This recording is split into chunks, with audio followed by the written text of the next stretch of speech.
Bonjour et bienvenue dans Quel temps, un regard quotidien sur la planète et le développement durable. Et on commence par une bonne résolution, faire du jogging. Courir, c'est bon pour la santé par tous les temps. Et s'il fait trop froid, eh bien, allez-y pieds nus, vous direz ces Finlandais. Là-haut, ce n'est pas la neige qui va décourager les sportifs, comme dans cette nouvelle discipline où on enfile plusieurs paires de chaussettes en laine pour aller courir en contact avec la nature. On se sent, paraît-il, plus libre, plus léger qu'avec des chaussures. Les participants l'avouent eux-mêmes, c'est une folle tradition finlandaise. On ne va pas les contredire. Au sommaire de Quel temps, le retour des monarques au Mexique, des papillons qui ont encore parcouru un long chemin et qui survivent malgré toutes les difficultés qu'ils endurent. Récupérer les déperditions de chaleur d'un bâtiment afin de chauffer une serre, c'est possible. C'est le projet Groove. On vous explique tout ça dans notre sujet du jour. Et comme chaque jeudi, nous prendrons de la hauteur pour survoler un lac dont le nom fait souvent rire les enfants, le lac Titicaca. Le monarque est de retour. Après plus de 3200 km de voyage à travers l'Amérique du Nord, les célèbres papillons sont arrivés au Mexique, dans leur sanctuaire où en général de nombreux touristes sont présents pour les accueillir. Cette année, avec la pandémie, pas de spectateurs, à part les responsables du parc qui luttent pour leur protection.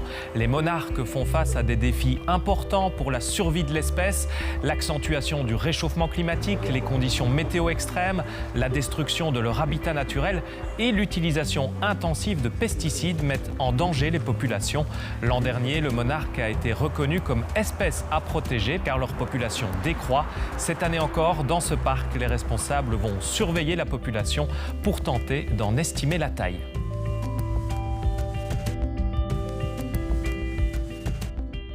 Notre série de reportages consacrée à la construction et à la rénovation, c'est Batibo et on vous partage les bonnes idées du moment, comme le concept Groove qui expérimente les vertus écologiques des serres sur les toits. Un projet novateur pour réduire les émissions de CO2 de la construction et de l'agriculture en utilisant l'énergie des bâtiments tout en produisant de bons légumes locaux. Découverte signée Gilles Lejeune et Jugurtha Sahraoui. L'avenir de l'agriculture se trouverait-il en partie hors du sol? C'est en tout cas l'objet d'un projet européen intitulé Groove, qui cherche à développer les serres sur le toit des immeubles. Groove, c'est pour Greenhouses to Reduce CO2 on the Roofs. L'idée est simplement de faire en sorte d'utiliser des serres pour réduire l'impact carbone d'un bâtiment et également de la serre elle-même.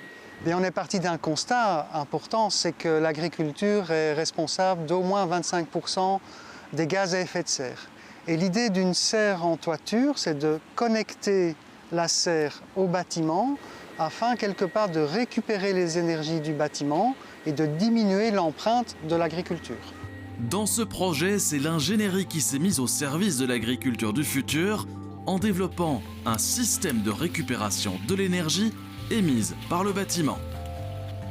Les étages supérieurs du bâtiment bénéficient de toute la chaleur qui provient des étages inférieurs. Donc on peut aisément constater que plus de chaleur s'évade par le toit que par les côtés. Alors il faut savoir que les bâtiments, ce sont des laboratoires avec une régulation de la température tout au long de l'année. Pour ça, il y a des groupes chauds, des groupes froids. Et pour faire fonctionner ça, il y a de l'énergie. Il y a une partie de l'énergie qui est aujourd'hui perdue, qui part dans l'air. Et donc l'idée, c'est de récupérer cette énergie perdue et la réinjecter dans la serre. Le projet Jean Bloutois fait partie de la plateforme Wasabi, inaugurée l'année dernière. Celle-ci rassemble plusieurs domaines de recherche en agriculture urbaine. Que ce soit la pleine terre ici derrière, les cultures en bac, les cultures hors sol telles que l'hydroponie, l'aquaponie avec les poissons et cette fameuse serre en toiture qui va se mettre en place. Voici le projet tel que nous l'avons imaginé. Donc c'est une serre qui est adossée contre le mur. Elle est exposée plein sud et c'est une serre qui fait environ 200 mètres carrés. Alors à l'intérieur, elle se répartit en 3 logettes.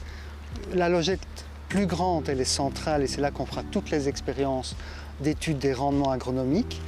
Une logette sur le côté où on a tout le local technique et une petite logette qui se trouve près de la rue où là, on aura tous des systèmes un peu plus innovants qui seront mis en démonstration pour le grand public. Le concept de serre en toiture n'est pas un concept neuf. On en retrouve à New York, à Montréal et même à Bruxelles. Mais ici, le projet va plus loin. Ces projets sont pionniers et nous le sommes aussi d'une certaine façon, puisque nous, c'est vraiment étudier l'aspect de réduction de consommation énergétique, ce qui n'est pas fait ailleurs. Et l'idée, c'est de se dire, on va étudier les rendements agronomiques, les rendements énergétiques, mais aussi ce qui est important, les rendements économiques. Est-ce qu'on va arriver à une situation où on va aider la filière à se développer? Alors voilà typiquement le genre de culture que l'on trouve classiquement dans les serres et qui vont bientôt se retrouver en toiture, sur la toiture Terra. Et donc c'est une culture de laitue dans des gouttières avec un fin film d'eau qui passe en dessous. Il n'y a pas de terre du tout. Et vous voyez d'ailleurs les racines qui trempent dans l'eau. Et donc cette eau à la fois abreuve la plante et véhicule les éléments nutritifs dont la plante se nourrit. Aujourd'hui, ce sont 4 serres connectées qui sont en développement en Europe au travers du projet Growth. Un projet qui répond aussi à une volonté de ramener l'agriculture dans le cœur des villes. Ce qui ferait un projet réussi, c'est de voir fleurir dans les années qui viennent de nouvelles serres. Finalement, on peut avoir une connexion très très simple avec l'agriculteur local, simplement en se déplaçant non pas à l'horizontale vers les campagnes, mais à la verticale vers les toits. Le jeudi, dans quel temps? C'est le jour du grand voyage dans l'espace grâce à l'Agence spatiale européenne et sa flotte de satellites Sentinelle qui participe à Copernicus, le programme européen de surveillance de la Terre. Aujourd'hui, le voyage nous emmène survoler le lac Titicaca, l'un des plus grands lacs d'Amérique du Sud. Avec une superficie d'environ 8300 km², cette vaste étendue d'eau chevauche la frontière qui sépare le Pérou à l'ouest et la Bolivie à l'est. Situé à 3800 mètres au-dessus du niveau de la mer, le lac Titicaca se trouve sur le haut plateau des Andes. On peut d'ailleurs y distinguer des traces de la neige.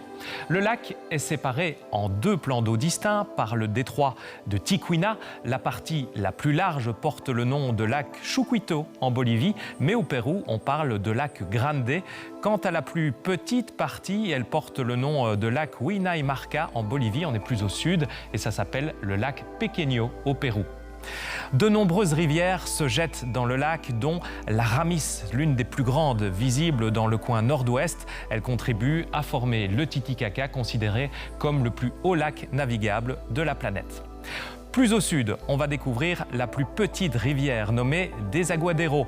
Elle draine le lac à son extrémité méridionale. Elle s'écoule ensuite vers le sud à travers la Bolivie. Ce trop-plein ne présente qu'un petit pourcentage de l'excès d'eau du lac. En effet, une grande partie se perd par évaporation à cause des vents persistants et de l'ensoleillement intense de ce côté-là de la planète. 41 îles s'élèvent des eaux du lac Titicaca. La plus grande, on va la voir, c'est l'île Titicaca ou Isla del Sol en espagnol. Elle peut être vue seulement à la pointe de la péninsule de Copacabana en Bolivie. Cette image permet aussi de distinguer plusieurs zones de prolifération d'algues vertes dans le lac, comme ici dans le coin nord-ouest. La mission Copernicus Sentinelle-2 surveille d'ailleurs la variation des concentrations de chlorophylle dans le lac et essaye de détecter les grandes tendances et les points chauds au fil du temps. Le lac Titicaca est un site très important car ses eaux sont essentielles au bien-être de millions de personnes qui en dépendent pour l'agriculture, la pêche et le tourisme. Un panier de produits frais, bio et locaux livrés chez vous chaque semaine. C'est le projet durable de Delphine que nous découvrirons demain dans le champ des possibles. Et comme chaque vendredi, Leslie nous montrera qu'en cuisine, rien ne se perd. Elle nous concoctera un plat savoureux avec les restes de poulet. Les savoirs anciens se transmettent grâce aux dictons populaires. Ils nous apprennent aujourd'hui, souvent à la Saint-Adrien, gelée ne gèle que les mains. C'est vrai qu'en mars, les gelées sont a priori plus douces pour nos corps que le froid en plein cœur de l'hiver. Partagez vos regards vers le ciel et la nature sur Facebook, notre communauté Météo RTBF Ciel Partagé. Vous êtes toujours plus nombreux. Merci de nous rejoindre. On se réjouit de découvrir vos photos et vos vidéos. On vous retrouve d'ailleurs tout de suite dans Quel temps chez vous, suivi de la météo et du journal télévisé. Au plaisir de vous retrouver ici demain. Belle journée à vous.